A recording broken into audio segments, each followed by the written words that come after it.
Yo les comentaba hace 15 días que la Biblia no habla mucho acerca del cielo.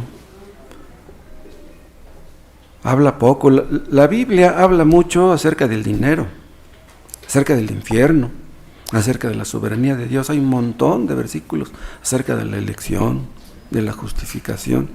Pero acerca del cielo hay pocas cosas. Pero hay algunos versículos que, aunque no mencionen directamente esa palabra, el cielo, nos dice cómo va a ser la vida allá. Y vamos a ver algunos de esos versículos. Uno de ellos está en Mateo capítulo 13.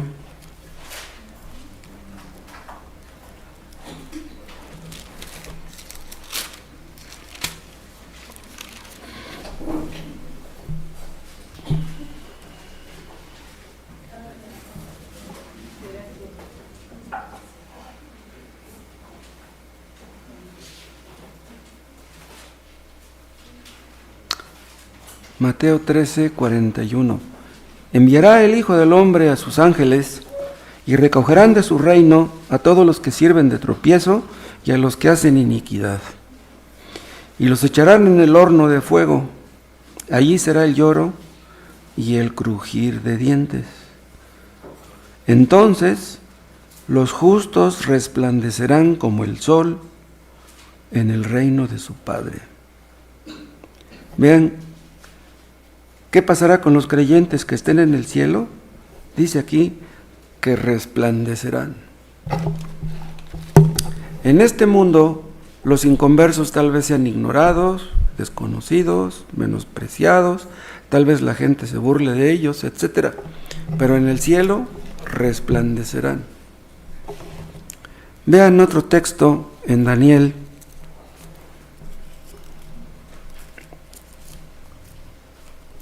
En el capítulo 12,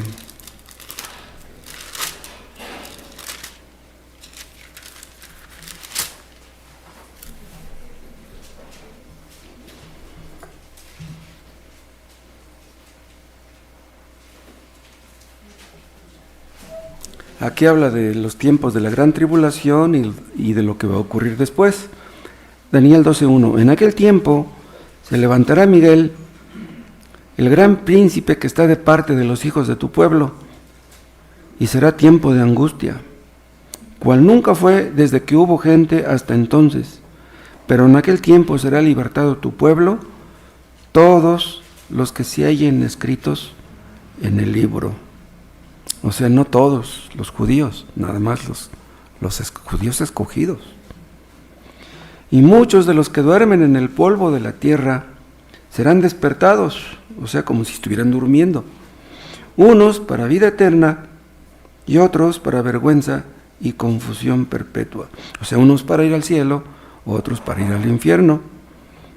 Y dice el 3, los entendidos resplandecerán como el resplandor del firmamento, y los que enseñan la justicia a la multitud como las estrellas de perpetua eternidad. Aquí usa la misma palabra que vimos en Mateo 13.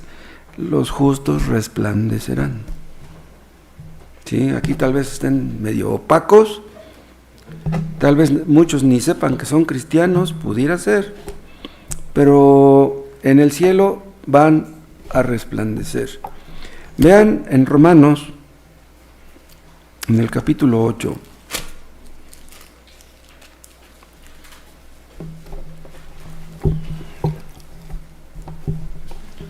Romanos 8, 18. Vean lo que dice acá el apóstol Pablo. Pues tengo por cierto que las aflicciones del tiempo presente no son comparables con la gloria venidera que en nosotros ha de manifestarse. Esta gloria no se va a manifestar en los inconversos, no, se va a manifestar nada más en los creyentes. O sea, la gloria se manifestará en ellos. O sea, no solamente estaremos en la gloria, sino que seremos investidos de gloria. ¿Sí? ¿Se acuerdan de ese texto tan conocido de Romanos 8:28? Como dice Pablo, que todas las cosas ayudan a bien a los que aman a Dios. ¿Cuál es ese bien? A los que nos ayudan todas las cosas. Lo dice en el siguiente versículo, el de ser hechos conformes a su Hijo Jesucristo. Entonces, la idea de Dios es que seamos como Cristo, que nos apartemos de todo pecado y que obedezcamos a Dios de tal manera que reflejemos el carácter de Cristo en nuestras vidas. Entonces, cuando Dios nos crió y después nos salvó, tenía ese propósito en mente, de que nos pareciéramos a Él, de que nos pareciéramos a su Hijo. Esa será la gloria que se manifestará allá. Aquí estamos muy lejos de ser como Cristo, o no somos como quisiéramos ser, pero en el cielo seremos así como Él. Vean 1 de Juan, en el capítulo 3.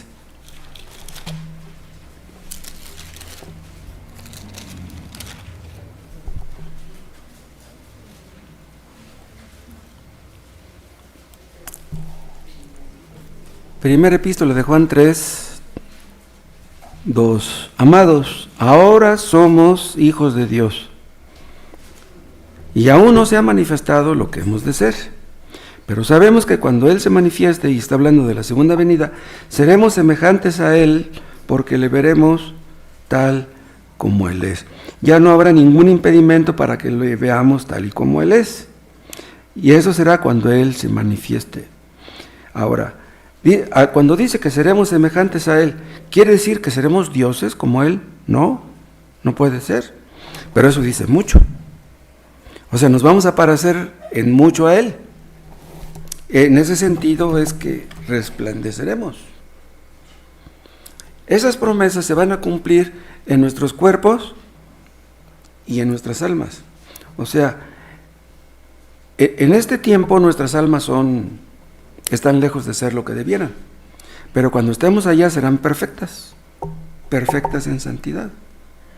Hay una parte, un texto en Hebreos, donde habla de los espíritus de los justos hechos perfectos, ¿se acuerdan? Los espíritus de los justos hechos perfectos, eso será ya. Aquí nos vemos como muy imperfectos, y así nos ven los demás, como muy imperfectos. Seremos perfeccionados, seremos perfectos cuando resucitemos y estemos allá. Acuérdense ustedes que cuando un creyente muere, su alma es perfeccionada en santidad. Porque allá en el cielo nada inmundo entrará, nada sucio, nada contaminado.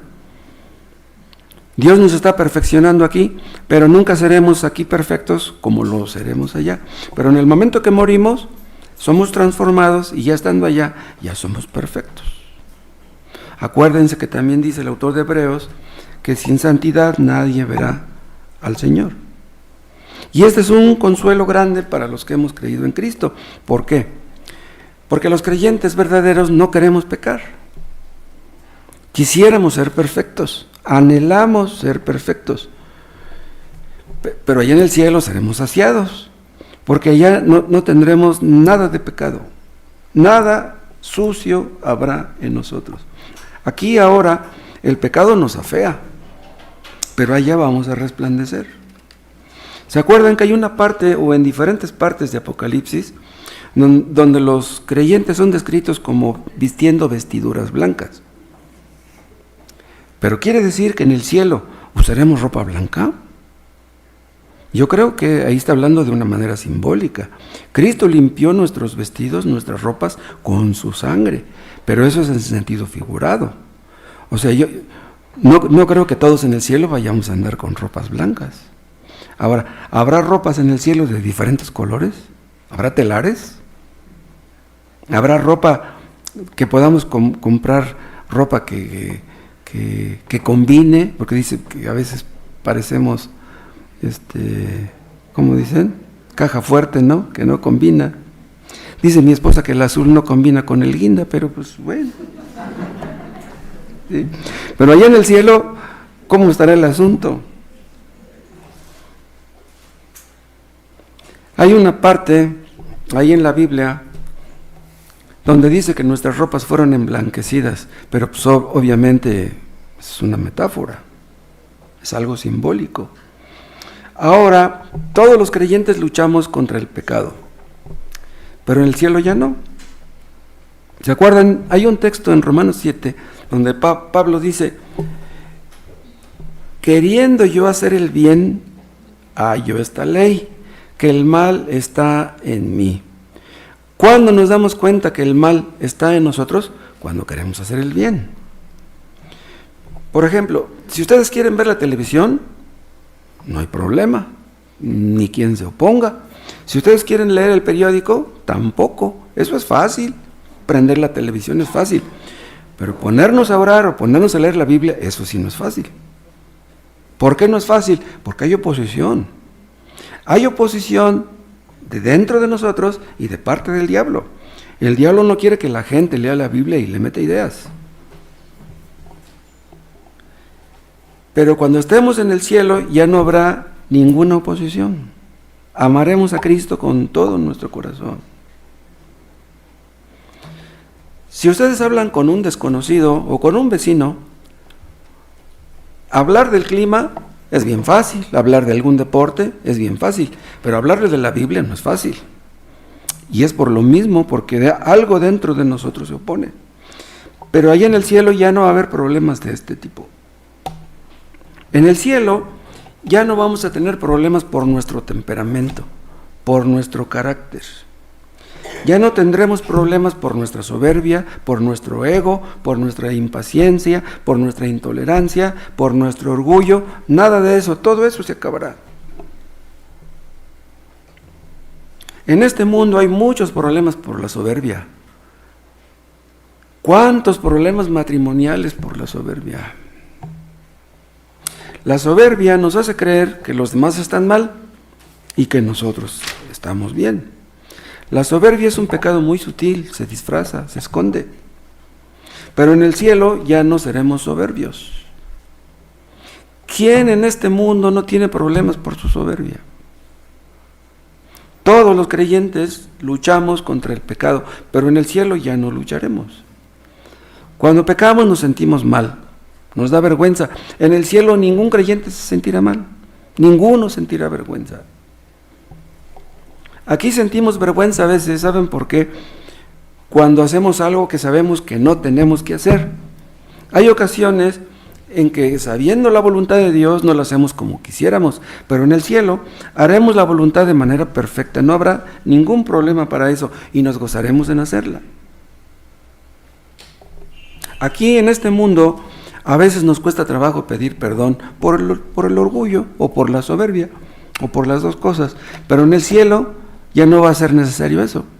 Ni tendremos que pedir perdón, ni otros tendrán por qué perdonarnos. ¿De qué nos perdonarían? Hay ocasiones que por nuestra soberbia nos enojamos porque nos llaman la atención, nos dicen que hicimos algo mal, nos defendemos como gatos boca arriba, nos enojamos, pero en el cielo ya no nos vamos a enojar.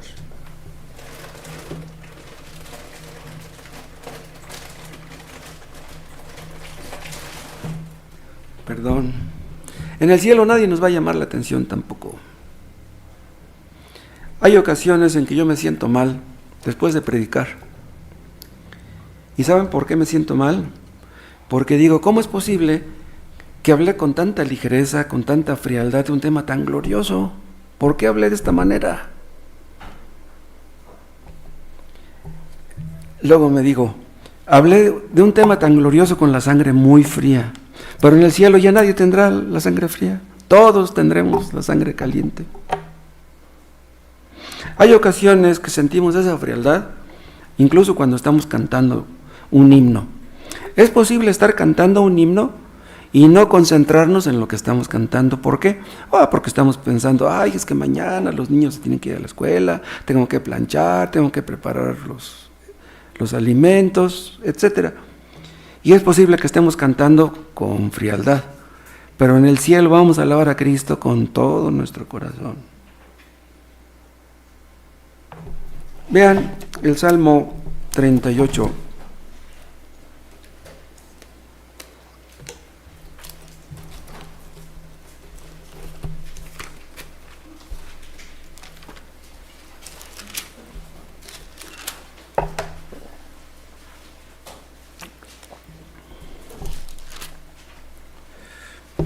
Vean lo que dice aquí David.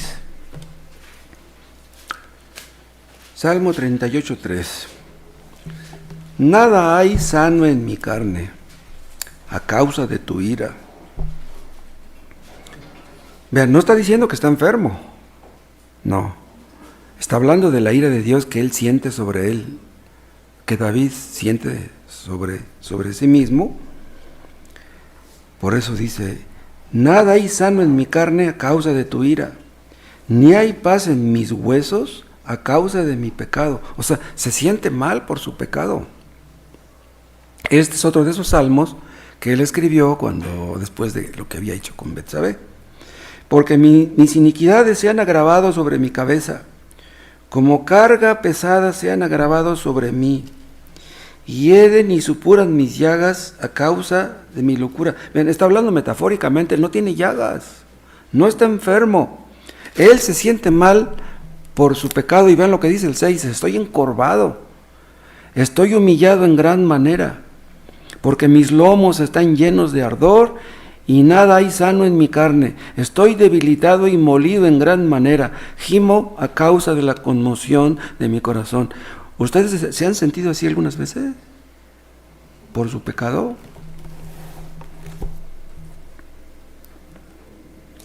¿Nos hemos sentido mal por haber ofendido a un Dios tan santo?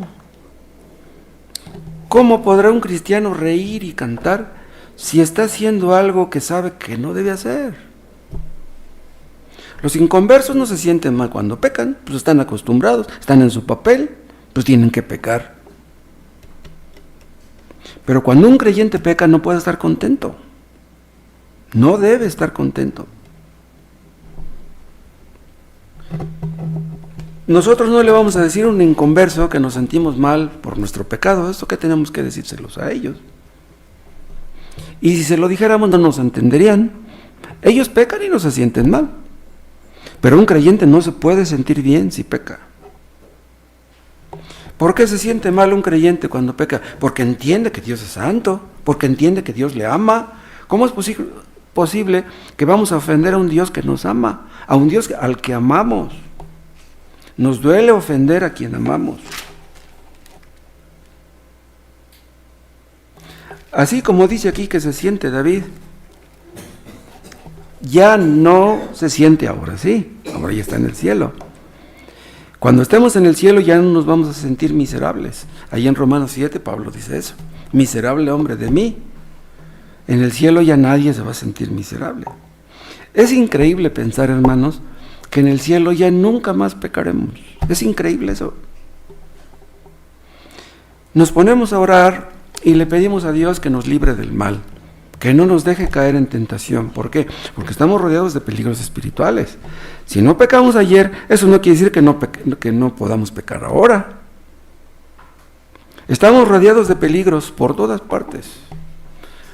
Le pedimos a Dios que nos libre y en un sentido no somos librados del todo, pero allá sí, allá ya nunca jamás pecaremos. Sabemos que debemos amar a Cristo con todo nuestro corazón, con toda nuestra alma, con todas nuestras fuerzas, a nuestro prójimo como a nosotros mismos, pero no lo hacemos como se debe. En realidad no hay nadie que lo haga. El pecado nos hace sentir inseguros, el pecado nos hace sentir frágiles, vulnerables. Un creyente que peca no puede estar contento en ninguna parte. Nos da miedo pensar que si pecamos podemos afectar a nuestra pareja, podemos afectar a nuestros hijos, podemos afectar a toda la iglesia. Pero en el cielo ya no va a ocurrir eso. En el cielo ya nunca más vamos a murmurar, ya nunca más vamos a estar insatisfechos, nunca nos quejaremos de nada. En el cielo ya no vamos a sospechar de nadie. Se acabarán los celos, las envidias, los resentimientos. Aquí a veces nos sentimos mal si vemos que un hermano cae en la mundanalidad, si llega tarde a los cultos, si deja de venir a los cultos. Hay hermanos que se vuelven fríos, negligentes. hermanos que casi no conviven con los demás. Pero en el cielo todo esto se va a acabar. ¿Les da gusto a ustedes saber que en el cielo ya nunca más pecaremos? ¿Les da gusto? Porque si no les da gusto, entonces ustedes no van camino al cielo. Los creyentes hemos sido librados del amor al pecado. Hay pecado en nosotros, pero odiamos ese pecado. No queremos pecar. Anhelamos ser puros. Queremos ser perfectos. Ahí se ve la diferencia entre un cristiano verdadero y un hipócrita. Porque un hipócrita tal vez le diga a Dios, Dios, no me dejes caer en tentación, pero se lo dice de dientes para afuera, porque en el fondo eso es lo que quiere, caer en tentación. Eso es lo que le gusta, el pecado. Vean 1 de Juan,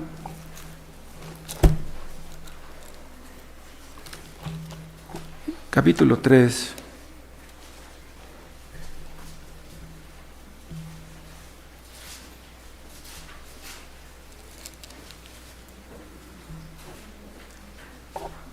Ya vimos el versículo 2, ¿no? Pero vean el versículo 3. Y todo aquel que tiene esta esperanza, o sea, de ver a Cristo y de ser semejantes a Él, todo aquel que tiene esta esperanza en Él, se purifica a sí mismo, así como Él es puro. Vean cómo dice, se purifica a sí mismo. ¿Qué quiere decir esto? Nosotros diríamos, ¿pero cómo? ¿Cómo me purifico a mí mismo? ¿Que no se supone que quien nos purifica es el Espíritu Santo? Sí. Pero nosotros nos purificamos también. Él nos purifica en su soberanía.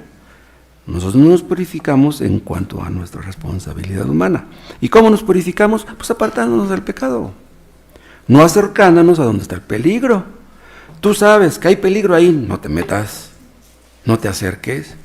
Te ofrecen un trabajo peligroso, no lo aceptes, vas a caer en la trampa. Ya sabes hacia dónde te guían tus inclinaciones, no te acerques ahí.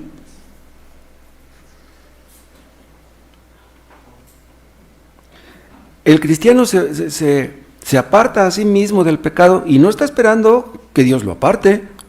Uno tiene que apartarse. Debemos apartarnos de todo aquello que pueda ofender a Dios. No debemos acercarnos al peligro, no debemos jugar con el fuego. El cristiano, como tiene el Espíritu Santo, tiene dentro de sí una poderosa influencia santificante. Un inconverso no.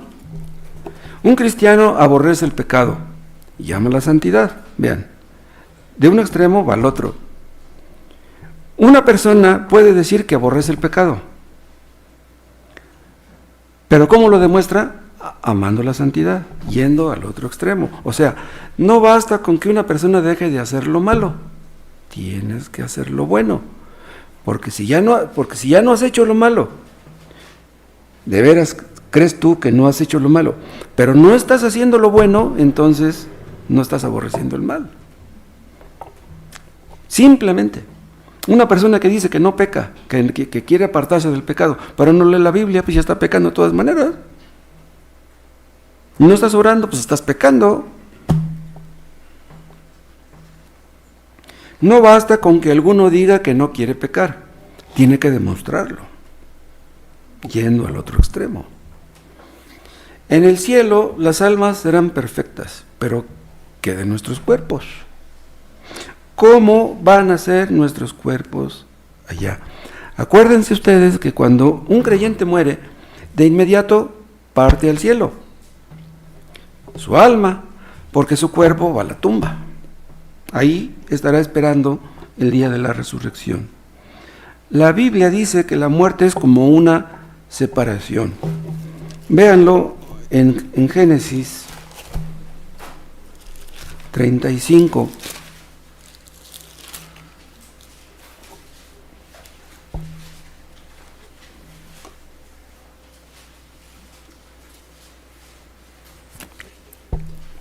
Vean lo que dice aquí de Raquel.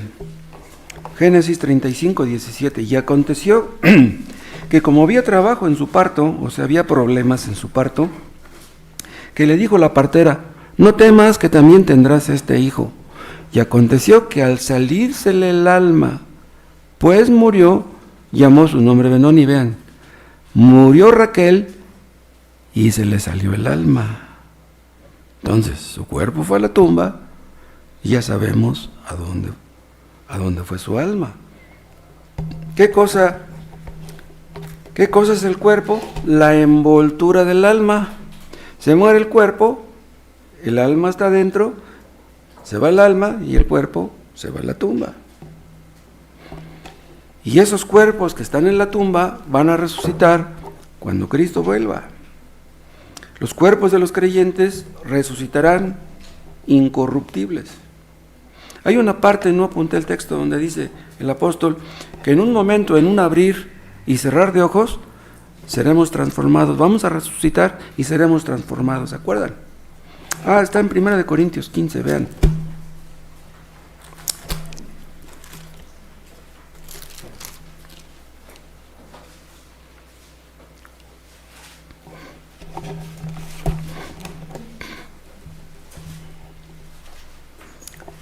Primera a los Corintios 15, 52. En un momento, en un abrir y cerrar de ojos, o sea, algo así instantáneo, a la final trompeta, porque se tocará la trompeta, y los muertos serán resucitados incorruptibles, y nosotros seremos transformados. Entonces, resucitaremos, y al ser transformados, en un sentido vamos a ser iguales, en otro sentido vamos a ser diferentes. Estaremos en el cielo con cuerpos transformados, con cuerpos a los cuales ya no se los podrán comer los gusanos.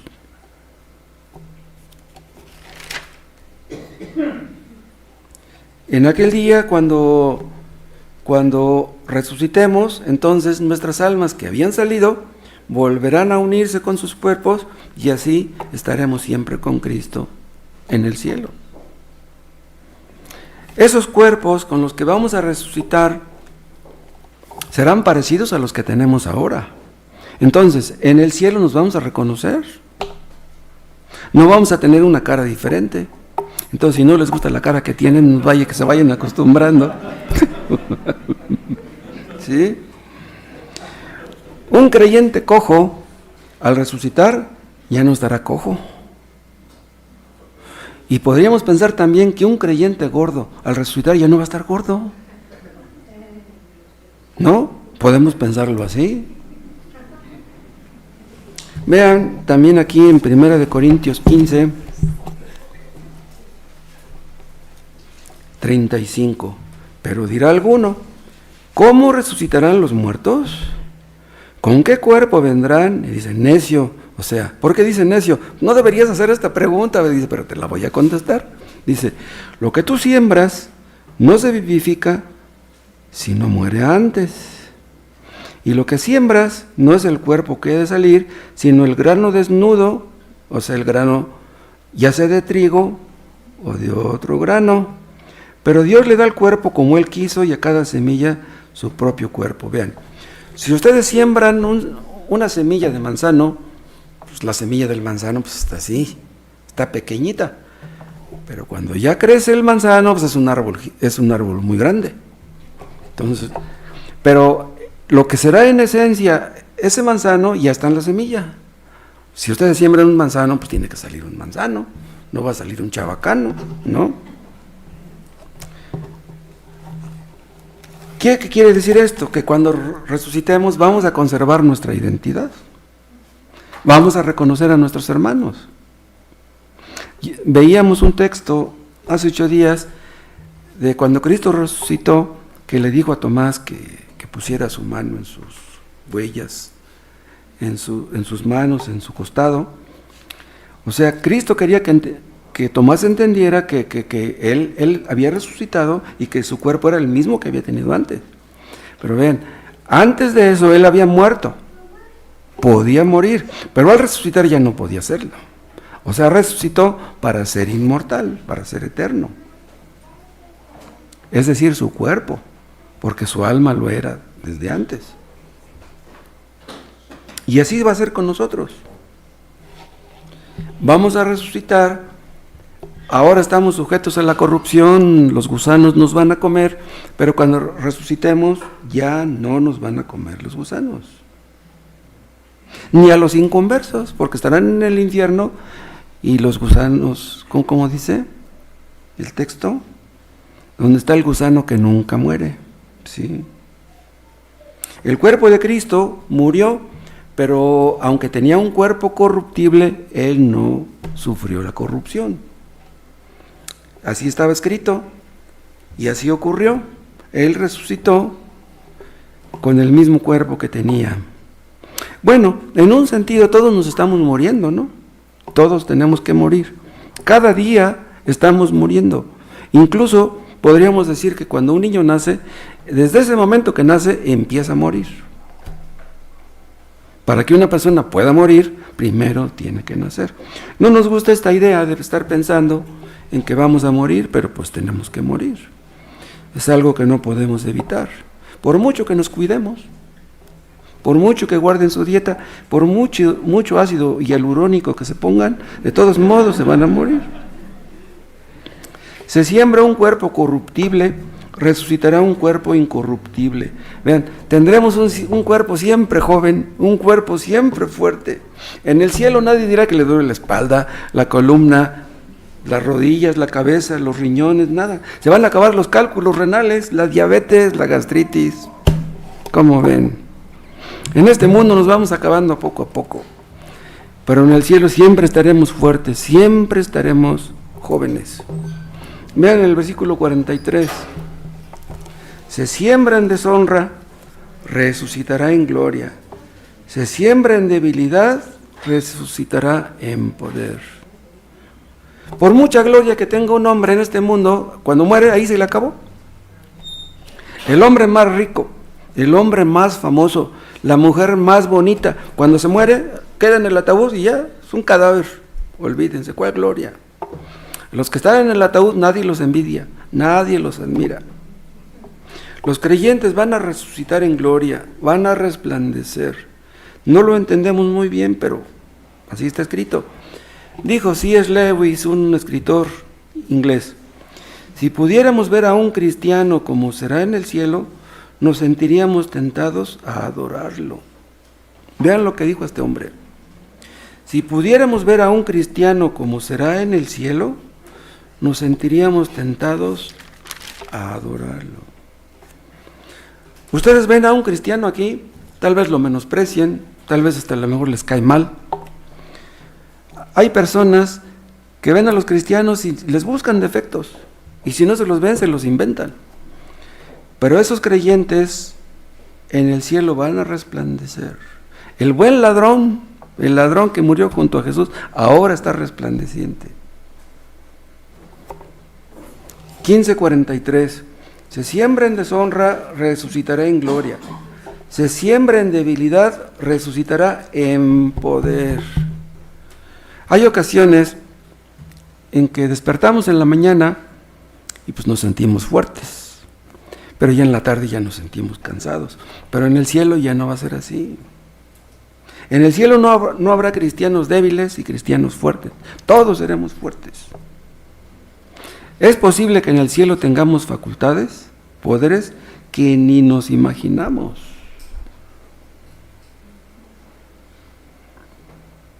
Y yo les dije hace rato, nos levantamos sintiéndonos fuertes y ya en la tarde nos sentimos débiles. Pero hay ocasiones que me acabo de levantar y me siento cansado. ¿Cómo ven?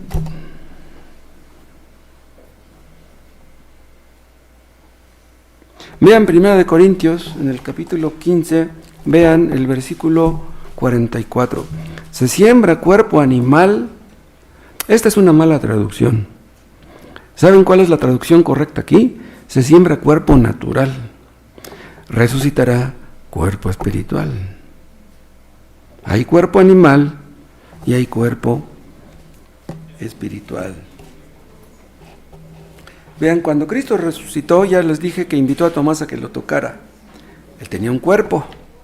Pero ¿cómo será un cuerpo espiritual? ¿Se imaginan ustedes? Un cuerpo espiritual no quiere decir que será un cuerpo que sea puramente espíritu, porque un espíritu no tiene huesos. no tiene carne. Pero al hablar de un cuerpo espiritual quiere decir que nuestros cuerpos serán tangibles, serán palpables. No vamos a ser fantasmas en el cielo. Y esto de que vamos a vivir miles de años, millones de años, tal vez como que les espante a algunas personas. Hay personas que tienen aquí 100 años y ya se quieren ir, ya se les hace aburrida la vida, ya, ¿qué estoy haciendo aquí? Yo ya me quiero ir. Pero imagínense estar en el cielo miles de años. ¿Qué vamos a hacer tanto tiempo? Este cuerpo no está preparado para vivir eternamente. Pero el cuerpo que vamos a tener allá será un cuerpo espiritual adaptado a vivir en un ambiente espiritual. O sea, va a ser muy diferente a como estamos aquí. En el cielo nunca más vamos a estar deprimidos, desanimados. Hay ocasiones que en este mundo estamos tristes, desanimados, nos sentimos incomprendidos y cosas por el estilo. Tenemos muchos altibajos, pero en el cielo ya no va a ser así. En este mundo a veces tenemos la inclinación a apartarnos de la voluntad de Dios, pero en el cielo será nuestro deleite, nuestra alegría hacer la voluntad de Dios. Eternamente la haremos con alegría. El Espíritu Santo, cuando estemos en el cielo, tendrá el control total de nuestros cuerpos y de nuestras almas. O sea, en el cielo estaremos siempre llenos del Espíritu Santo, siempre contentos. Seremos perfectos en cuerpo y alma, como Cristo. Vamos a ver algunas lecciones prácticas de todo lo que ya hemos dicho. En primer lugar, vean, esto nos indica que mientras vivamos, estaremos luchando contra nuestro pecado. Hasta que lleguemos al cielo, allá ya no lucharemos. Mientras vivamos en este mundo, el pecado será un problema para nosotros. Hay pecado en todos los creyentes. ¿Pero cómo? ¿No mora el Espíritu Santo en nosotros? El Espíritu Santo mora en una persona cuando nace de nuevo. Y esa morada es permanente. El Espíritu Santo no nos deja. Lo contristamos, podemos apagarlo, pero el Espíritu Santo no puede abandonarnos. Pero junto con el Espíritu Santo, el pecado también mora en nosotros. Y hay una lucha entre la carne y el espíritu. El pecado nos hace sentir miserables porque el pecado mora todavía en nosotros. Hay personas, hay creyentes que se deprimen cuando ven las inclinaciones pecaminosas que hay en ellos. Un creyente sincero, ¿saben qué? Puede llegar al punto, vean, un creyente sincero puede llegar al punto de pensar, ¿de veras seré yo un creyente? Con estas luchas que tengo, ¿será posible que yo sea de veras un creyente? A veces tenemos luchas tan terribles contra el pecado que podemos preguntarnos si otros creyentes tendrán esas luchas también. ¿Cuál es la respuesta? Que sí. No hay ningún creyente en este mundo que no tenga luchas contra el pecado. Es más, mientras más santo sea un creyente, más luchas tendrá.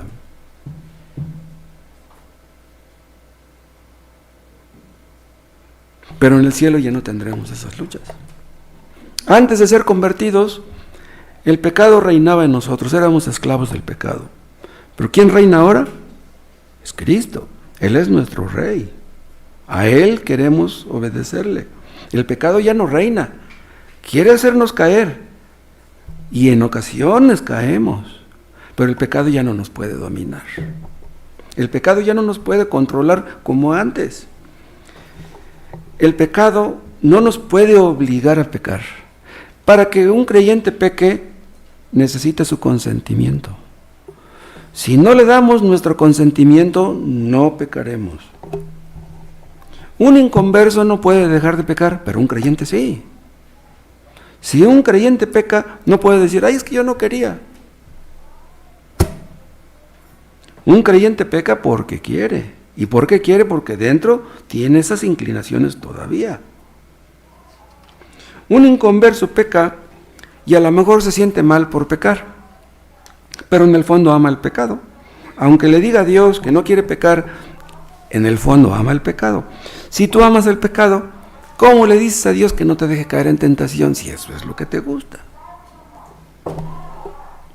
Un inconverso puede aparentar como que está luchando contra el pecado, que no quiere ser lo que era, pero no puede vencer, no tiene el Espíritu Santo. Los creyentes hemos sido librados del poder del pecado, pero no de su presencia. El pecado está ahí, y eso es lo que nos hace sentir mal. Hay creyentes que no tienen luchas hacia este pecado o hacia aquel otro, pero tenemos luchas cada quien contra ciertos pecados. Yo no tengo luchas contra el pecado que tal vez el hermano Víctor tenga. Él tiene sus propias luchas, yo tengo las mías. Pero todos tenemos luchas, todos tenemos inclinaciones pecaminosas. El diablo conoce bien esas inclinaciones y quiere que caigamos. Y si no nos derriba atacándonos por la izquierda, lo intenta atacándonos por la derecha. Dice Santiago que cada uno es tentado cuando de su propia concupiscencia es atraído y seducido, dice, cuando de su propia, algo que tiene dentro. Cada quien tiene sus propias inclinaciones y pueden ser inclinaciones que tal vez ni hemos ubicado. Es muy fácil ver pecado en los demás, pero no es fácil ver pecado en nosotros. En lugar de ser duros al juzgar a nuestros hermanos, juzguémonos duramente a nosotros mismos. Cada día, hermanos, debemos pedirle a Dios que no nos deje caer en tentación. Si no caímos ayer, tal vez podamos caer mañana. Debemos leer todos los días, debemos orar todos los días, debemos usar los medios de gracia. ¿Cuáles son los medios de gracia? Los medios que Dios usa para darnos su gracia. ¿Y qué es su gracia? Su poder. Si tú crees que puedes vencer el pecado sin orar, sin leer, sin venir al culto, ya caíste. Nadie puede contra el pecado.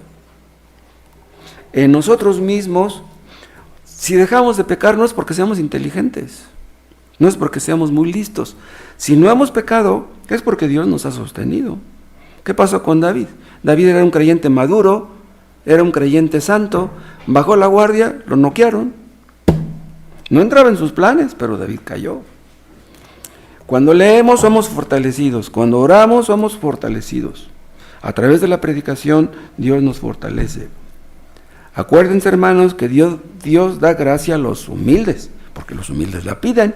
Los soberbios no piden gracia. Los orgullosos creen que las pueden. Hermanos, si alguno de ustedes está en una lucha contra el pecado, no se desanimen. No bajen la guardia. No descuiden la oración. Si no tienen ganas de orar, con más razón oren. Si no tienen ganas de venir al culto, con más razón vengan. Acuérdense que la carrera del cristiano no es una carrera de 100 metros, es una carrera de maratón, es una carrera que nos desgasta, una carrera muy cansada. Si ustedes se sienten mal al ver el pecado que mora en ustedes, pero hacen lo que les estoy diciendo, Dios no dejará que ustedes caigan en tentación. Ahora que fuimos a la boda de los hermanos Óscar y Laura a Tlaxcala, dijo la juez que los casó ahí por el civil. Dice, cuando tengan dificultades, apóyense el uno en el otro. Yo dije, no, pues esta juez está equivocada. ¿Cómo me voy a apoyar yo en mi pareja cuando tenga dificultades? Debemos apoyarnos en Cristo, tanto ella como yo. ¿Qué me voy a andar apoyando en mi mujer? Debemos poner nuestros ojos en Cristo, tanto los maridos como las esposas. ¿Cuántos problemas matrimoniales, hermanos, por poner nuestros ojos en nuestra pareja? No pongas tus ojos en tu pareja, ni tus esperanzas. No esperes alabanzas de tu pareja, Pon tus ojos en Cristo. Hay ocasiones en que somos tentados, vean, pero no caemos en tentación. Ser tentados no es pecado. Es pecado caer en la tentación. ¿Y qué es caer en tentación? Es abrirle la puerta al enemigo. Le abres la puerta, ¿qué hace el enemigo? Mete la pata. Ya no deja que le cierres. Le abriste la puerta, ya caíste en la trampa. No le abras la puerta. No te acerques al enemigo. Dice el apóstol Pablo que no ignoramos sus maquinaciones. ¿Saben qué quiere decir la palabra maquinaciones? Quiere decir que el diablo planea. ¿Cómo le haré para hacer caer a este creyente? Y si no lo puede hacer de una manera, lo busca de otra manera, insiste, es persistente, no se desanima. El diablo piensa, el diablo tiene una mente y la usa. Si somos rencorosos, le abrimos la puerta al enemigo. Si creemos que por leer, por orar, por ofrendar, Dios está obligado a bendecirnos, le abrimos la puerta. Si permitimos que un mal pensamiento se nos meta en la cabeza, ya le abrimos la puerta. Si ustedes permiten que un mal pensamiento se meta en la mente, ya pecaron, pero las cosas pueden empeorar. No es lo mismo que tú peques en tu mente a que peques de hecho y cometas ese pecado. En el momento, cuando tú permites que un mal pensamiento se te meta en la mente, dice el diablo, pues ya te ensuciaste. Pues ya te ensuciaste un poco, pues ¿qué más da que te acabes de ensuciar? Pues ándale, pues éntrale. Hiciste algo que tú sabías que no deberías hacer, pídele a Dios que te perdone. Pídele a Dios que te ayude para que ya no caigas más. Pídele perdón a Dios. Él es fiel y justo para perdonarnos y para limpiarnos. Otra cosa que aprendemos también es que esta lucha se va a acabar un día. Aquí luchamos. Llegará el día en que ya nunca más lucharemos. Ahorita tal vez perdamos una batalla o dos, pero la guerra la vamos a ganar. Todos los que Cristo compró con su sangre, estaremos con Cristo en el cielo un día. Dijo el Señor, mis ovejas son mías y yo les doy vida eterna. Y no perecerán jamás, ni nadie las arrebatará de mi mano. Vean este texto, está en Juan 17.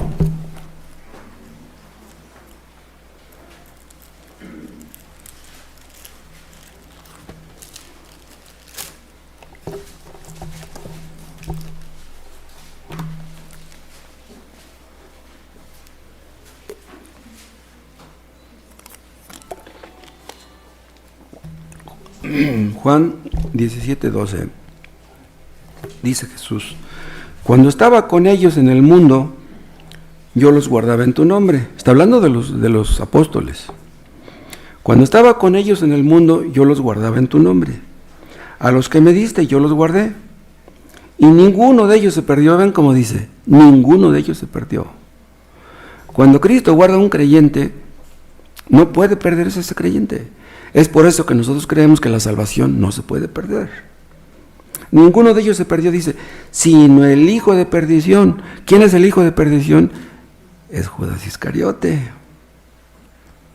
¿Por qué se perdió? Porque tenía que perderse. Porque estaba escrito que se iba a perder. Ahora dice, a los que me diste, yo los guardé. Quiere decir que guardó Cristo a 11. A Judas Iscariote no lo guardó. Cristo intercedía por 11, no intercedía por Judas Iscariote. Dice en el 9, yo ruego por ellos, por sus discípulos, no ruego por el mundo, sino por los que me diste, porque tuyos son. Cristo ruega, intercede por los escogidos, no por todos. Si Cristo intercediera por todos, todos nos salvaríamos. Si Cristo hubiera intercedido por Judas Iscariote se hubiera salvado. Entonces dice, de los que me diste ninguno se perdió. Entonces vean, Cristo fue a preparar la morada para los que estarían con Él. Todas las moradas que tienen allá, que están allá, tienen un nombre. Esta morada es para Víctor Manuel Andrade. Esta morada es para fulano y esta es para sutano. Y cada creyente estará en su propia morada. No hay una morada en el cielo que decía Judas Iscariote, ay, pues este cayó, pues ya ni modo, esa va a estar vacía. No, en el cielo no habrá ninguna morada vacía. Cristo fue a preparar todas las moradas para todos los creyentes verdaderos y ninguna morada quedará vacía.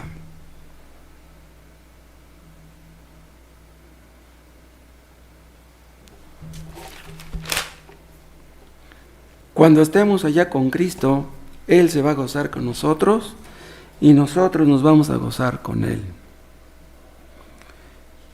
Hermanos, ¿se sienten ustedes inadecuados para ir allá? Yo así me siento. Yo me pregunto, ¿cómo es posible que alguien como yo pueda estar un día allá? Pero Él ha empezado una obra y no la va a dejar inconclusa. Él ha empezado una obra y Él la perfeccionará, como dicen Filipenses, porque lo que Él empieza, lo termina. Ahora que me enfermé del COVID, yo le decía a Dios, le decía, Señor, ¿puedes tú enseñarme ahora lo que no me enseñaste antes? Dicen que los perros viejos no aprenden trucos nuevos. ¿Puedes enseñarle trucos nuevos a este perro viejo? ¿No puede enseñarle Dios a hacer cosas a un hombre de mi edad? ¿No puede Dios? Dicen que el árbol que nace torcido no se endereza. Pero nosotros no somos árboles. Lo que Cristo empieza lo termina, aunque sea a la hora en que estemos muriendo. Y en tercer lugar, algo que aprendemos también en todo esto es que podemos estar seguros de que iremos al cielo. Debiéramos estar seguros. ¿Tienen ustedes dudas? ¿Hay aquí alguien que tenga dudas de que sea escogido, de que sea salvo y de que un día estará en el cielo? Vean, a todos aquellos que Dios justifica,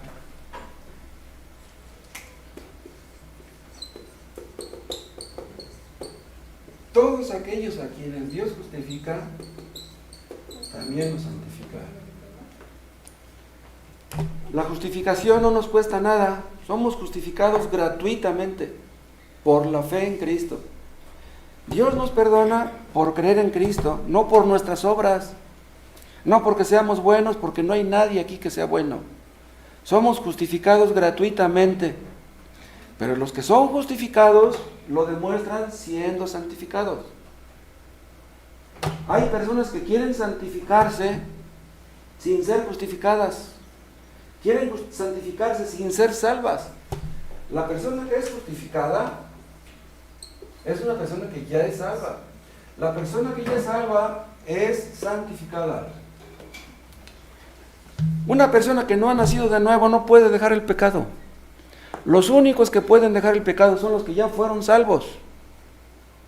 Dejamos el pecado no para ser salvos, sino porque ya lo somos. La santificación es consecuencia de la justificación. Si ustedes son justificados, ustedes, por último, vean, serán glorificados. Quien tiene esto y tiene esto. Si ustedes han sido justificados, si ustedes han sido salvados, ustedes lo demostrarán siendo santificados y un día estarán glorificados. No hay vuelta de hoja. Ustedes pueden estar seguros si dejan el pecado. Porque si ustedes creen que van al cielo, pero no dejan su pecado, ustedes están muy equivocados. Ustedes tienen que dejar el pecado aquí. No deben esperar dejar el pecado cuando estén en el cielo, no. El creyente deja el pecado desde aquí. Ustedes pueden saber si ya Dios los perdonó. Ustedes pueden saber si ya son salvos y si un día estarán en el cielo. Si ustedes quieren un día terminar en la gloria, tienen que ser justificados primero y luego santificados. En este mundo, los creyentes somos imperfectos. Nos vemos como imperfectos. Nos sentimos imperfectos. Pero aún así, sabemos que Dios nos está perfeccionando. ¿Ustedes están siendo perfeccionados ahora? No van a estar esperando ser santificados, perfeccionados cuando estén en el cielo, no. Tienen que serlo desde ahora.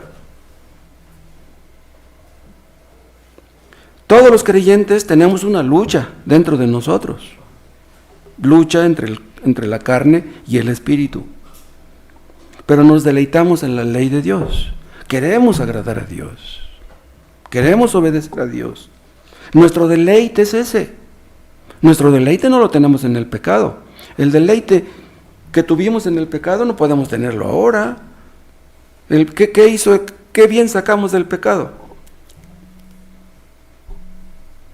¿En verdad luchan ustedes contra el pecado? Si ustedes no luchan contra el pecado, ustedes no han nacido de nuevo. Ustedes no son hijos de Dios. No van rumbo al cielo. Si ustedes no luchan contra el pecado, no se engañen. No confíen en que vienen a los cultos. No confíen en que leen la Biblia. No confíen en que hacen una oración cuando se levantan o cuando comen, cuando están sentados a la mesa. Yo le pido a Dios que les muestre a ustedes cuál es su verdadera condición. Y si ustedes están engañados, creyendo que van rumbo al cielo, que Dios les ayude a ver su error. Cristo era inocente, pero Cristo murió por los culpables. Barrabás era culpable, pero le dijo Pilatos, ¿quieren que le suelte a algunos? Sí, suéltanos a Barrabás. Barrabás fue dejado libre y Cristo murió crucificado. Si le cayó el 20 a Barrabás, él hubiera dicho, yo merecía la muerte. ¿Por qué lo escogieron a ellos? A él. Debieron escogerme a mí para que yo muriera. Yo soy el culpable. ¿Qué hizo Cristo? ¿Le cayó el 20 a Barrabás? Todos los creyentes somos como Barrabás. Somos los que merecemos la muerte. Cristo no la merecía. Ya les cayó a ustedes el 20 de que Cristo murió por ustedes. Si ustedes creen realmente que Cristo murió por ustedes, tienen que dejar el pecado. Si no dejan el pecado, Cristo no murió por ustedes. Cristo pagó por los que creerían en Él y le obedecerían. Si ustedes no creen en Cristo ni le obedecen, Cristo no murió por ustedes. Yo creo que Él pagó por mí, pero si ustedes no dejan su pecado, Cristo no pagó por ustedes. Ustedes tendrán que pagar. ¿Y con qué dinero van a pagar? El dinero no alcanza para eso. El día del juicio, Carlos Slim, con su dinero, no podrá pagar ni por un pecado que cometió, ni por uno. Las obras, por muy buenas que tú hagas, no te salvarán. Es Cristo el que salva, no nuestras obras. Por muy buenas obras que tengamos, tenemos muchas obras malas. Para que una persona fuera al cielo, mereciera el cielo, tendría que tener puras buenas obras. ¿Quién tiene aquí puras buenas obras? ¿Sienten ustedes como que su corazón es muy duro y que no pueden dejar el pecado? Vean, por nosotros mismos no lo podemos dejar. Si ustedes sienten que su corazón es muy duro y que no pueden arrepentirse, pídenle a Dios que les dé un corazón de carne. Pídenle a Dios que les perdone, Él los perdonará. Y cuando ustedes entiendan eso, que ya los perdonó, ustedes dirán, un día estaré allá. Y allá nos vemos. Padre, te damos gracias por tu palabra. Oh Dios, hay muchos aquí que no son convertidos. Ayúdales a ver su pecado. Ayúdales a arrepentirse. Ayúdalos hoy mismo. Y no esperes para mañana. Te lo pedimos en el nombre de Cristo. Amén.